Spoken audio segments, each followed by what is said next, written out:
किसान भाइयों, आज हम जानेंगे जब हमारी धान की फसल गोभ की अवस्था में चली जाती है। कई बार गोभ की अवस्था में भी पीलापन हमें देखने को मिल जाता है, मतलब पत्तियों में पीलापन देखने को मिल जाता है। जब भी पत्तियों में पीलापन दिखता है, पौधे अच्छे से भोजन नहीं बना पाते हैं, जिससे हमें नुकसान पहुंचता है। तो आज हम यही जानेंगे कि अगर पीलापन दिखता है हमें गोभ की अवस्था में, यानी बालियाँ निकलने से पहले वाली अवस्था में, तो हमें क्या करना चाहिए, पीलापन हम कैसे दूर कर सकते हैं। क्या हमें यूरिया का इस्तेमाल इस अवस्था में करना चाहिए या नहीं करना चाहिए, हम नाइट्रोजन की पूर्ति कैसे कर सकते हैं, इसी विषय पे चर्चा करेंगे। तो पूरा वीडियो किसान साथियों ज़रूर देखिएगा। कोई भी आपके मन में सवाल हो या कुछ भी आप हमें बताना चाहते हैं तो भी आप नीचे कमेंट करिए। हम आपके कमेंट के माध्यम से सभी सवालों के जवाब देने की पूरी कोशिश ज़रूर करेंगे। तो चलिए जानते हैं, गोभ अवस्था में पीलापन आता है तो क्या हम यूरिया का इस्तेमाल कर सकते हैं।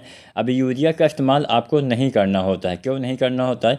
अगर आप गोभ की अवस्था में यूरिया यानी दानेदार यूरिया की हम बात करें, जो हम मिट्टी में इस्तेमाल करते हैं, अगर आप यूरिया दानेदार वाली मिट्टी में इस्तेमाल करते हैं गोभ की अवस्था में, तो नुकसान ये होता है कि पौधा अपना बढ़वार फिर से स्टार्ट कर देता है, जिससे आपके धान के पौधे की हाइट यानी जो लंबाई हो बढ़ जाती है। लंबाई बढ़ने से तने कमज़ोर हो जाते हैं, तने कमज़ोर होंगे, लंबाई बढ़ेगी तो फसल पे भार आएगा और आपके पौधे गिरने की संभावना भी बढ़ जाएगी। अक्सर हमारी जो फसलें हैं, बालियाँ निकलते समय या फिर जब बालियाँ कुछ बाहर आ जाती हैं या फिर दाने जब बाहर आ जाते हैं तब ही गिर जाती है। तो ये अवस्था, अगर आप चाहते हैं कि आपके पौधे गिरे ना, अगर आप चाहते हैं कि आपको अच्छा उत्पादन मिले, तो इसलिए भी आपको यूरिया का इस्तेमाल गोभ की अवस्था में नहीं करना होता है। हमें जितना भी यूरिया डालना होता है, हमें रोपाई के 50 दिन के भीतर तक ही डाल देना होता है। इसके बाद हम यूरिया का इस्तेमाल मिट्टी में नहीं करते हैं। बाई चांस नाइट्रोजन की कमी आपको दिखती है तो कुछ हम यहाँ पे तरीके आपको बता देंगे। इस तरीके से भी आप नाइट्रोजन की पूर्ति आसानी से कर पाएंगे। चलिए वो तरीका हम जान लेते हैं।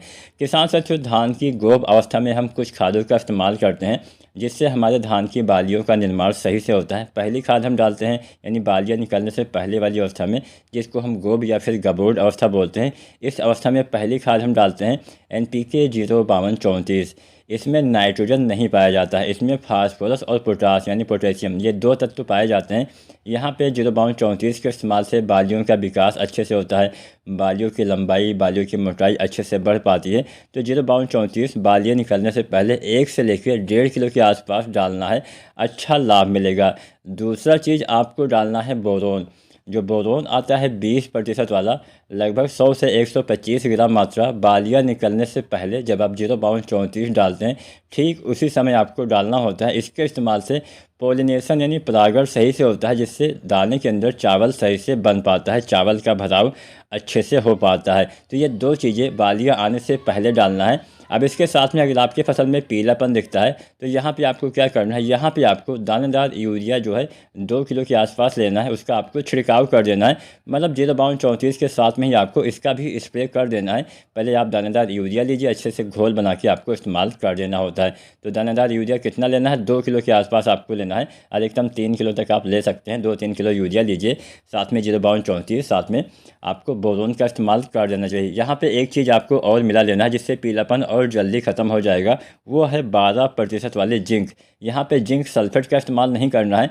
जो इडटीए जिंक आती है, जो चिलेटेड फॉर्म वाली जिंक आती है, चिलेटेड जिंक 12% वाली, इसका इस्तेमाल करिएगा। 100 से 125 ग्राम मात्रा आपको जिंक लेना है 12% वाली। तो यहाँ पे हमने 4 चीज़ें आपको बताई। NPK 05234 1 से 1.5 किलो, बोरोन जो 20% वाला आता है 100 से 125 ग्राम, यूरिया दानेदार लगभग 2 से 3 किलो, 2 किलो ही पर्याप्त रहेगी। और चौथी चीज़ आपको लेना है जिंक 12% वाला, लगभग 100 से 125 ग्राम।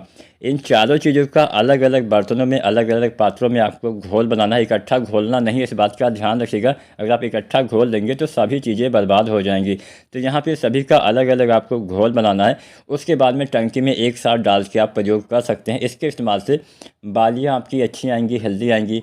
पोलिनेशन यानी परागण काफ़ी अच्छे से होगा, जिससे दाने का भराव सही से होगा। इसके इस्तेमाल से पौधे में भोजन बनने की क्षमता में विकास होगा। इसके इस्तेमाल से आपकी फसल में हरियाली आएगी, नाइट्रोजन की कमी भी दूर हो जाएगी, फास्फोरस की कमी दूर हो जाएगी, पोटास की कमी दूर हो जाएगी। बोरोन भी आप डाल लेंगे, जिंक डालेंगे तो पौधे और सही मात्रा में भोजन बना पाएंगे। जिंक से भी हरियाली आती है, कई बार जिंक की कमी की वजह से भी पीलापन हो सकता है। तो यहाँ पर किसान साथियों, आपको ये चारों चीज़ें अलग अलग घोल बना के बालियाँ निकलने से पहले गोभ की अवस्था में डाल देना है। बहुत ही बेहतरीन लाभ आपको दिखाई दे जाएगा।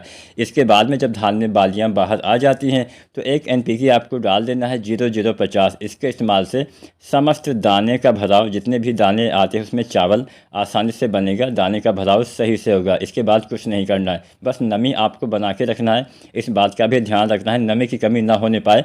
बाकी सही समय पे खादों का इस्तेमाल करेंगे तो अच्छा उत्पादन मिलेगा। वीडियो पसंद आई हो तो लाइक करें, कोई सवाल हो नीचे कमेंट करें और चैनल को सब्सक्राइब करें।